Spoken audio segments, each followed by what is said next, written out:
Aujourd'hui, on est jeudi 20 février, le Kaf-Bet du mois de Shvat, et on ramène des corps sans vie de la bande de Gaza. Chaque juif fait partie de notre famille, et c'est vrai que quand on a vu les images terribles du 7 octobre avec cette maman de la famille Bibas et ses deux petits-enfants, un nourrisson et un enfant, je crois, de 2 ans ou 1 an et demi, le papa a eu le mérite, la chance, grâce à Dieu, d'être sorti des tunnels de la mort et de l'angoisse. Et la première chose qu'il a demandé, c'est où est ma femme, où sont mes 2 enfants. Et aujourd'hui, c'est lui qui accueille les corps, et les cœurs d'une certaine façon, certes. A plus révélateur de ces cœurs brisés que nous avons tous, parce qu'on est tous choqués, on est tous un peu désemparés de voir que même des nourrissons ramènent à l'esprit que ce n'est pas un problème géopolitique, démographique, territorial, des nourrissons, des bébés qui n'ont rien fait. Et c'est un jour vraiment qui doit tous nous remettre en question. L'antisémitisme n'a pour but que de parler d'être haineux vis-à-vis du juif. En fin de compte, on se disait avant parce qu'il est de droite, parce qu'il est de gauche, parce qu'il est d'extrême droite, parce qu'il est d'extrême gauche, parce qu'il est religieux, parce qu'il ne l'est pas, parce que et parce que, mais un bébé, lui, il est ni de droite, ni de gauche, ni religieux, ni pas religieux.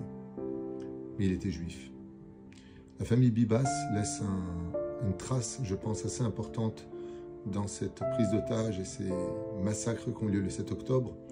Et j'aimerais m'adresser à tous mes frères juifs et de leur dire, maître, qu'il faut que leur mort ne soit pas venue pour rien. Il y a des comptes divins qu'on ne connaît pas, on ne juge pas Dieu, on n'est pas là pour entrer dans les détails, mais ce qui est sûr et certain, c'est que ils n'ont pas été tués parce qu'ils ont fait quelque chose. Ils ont été tués parce qu'ils étaient juifs. Et ça doit tous nous réveiller. Ça doit tous nous faire agir pour nous renforcer dans la Torah et les mitzvot et dire à la famille Bibas et à ces 2 tzadikim qui sont partis, un petit peu à l'image de Nadav et Avihu, que Béhémet, ils ne sont pas partis pour rien. Et qu'on va faire tout ce qu'il faut pour que la Géoula vienne vite et les ramener à la vie comme le premier de la Torah Triat Amitim. C'est un événement qui est très triste. Et les nations le savent. Ils savaient que ça allait tous nous toucher. Ils savaient qu'on allait tous être blessés pour ces petits corps qui aujourd'hui vont être enterrés. Ils savaient parce qu'ils savent qu'on est une famille, pas simplement un peuple, on est une famille. Et la famille Bibas, moi je ne les connaissais pas personnellement, ce n'étaient pas mes neveux de sang, mais c'était mes neveux d'âme. C'est vraiment très triste. Et je pense qu'on devrait tous dire c'est une remise en question.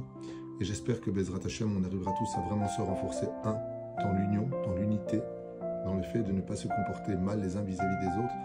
Et puis surtout cette solidarité vis-à-vis pas simplement de nous, mais aussi vis-à-vis d'Hachem, de prendre sur nous encore une mitzvah supplémentaire pour qu'on n'oublie jamais le 7 octobre. Et qu'on puisse dire un jour, depuis quand tu te couvres les cheveux? Ben depuis le 7 octobre. Depuis quand tu mets tes tefilines? Depuis le 7 octobre. Depuis quand tu es devenu enfin shomer Shabbat, tu manges kasher, tu respectes la nida? Tout ça doit appartenir à un éveil parce que on ne sait pas pourquoi les choses ont vraiment eu lieu dans le ciel. Mais ce qui est certain, c'est que ça nous a tous réveillés. Il faut que ça continue à nous réveiller. On n'a pas le droit de s'endormir quand on est juif.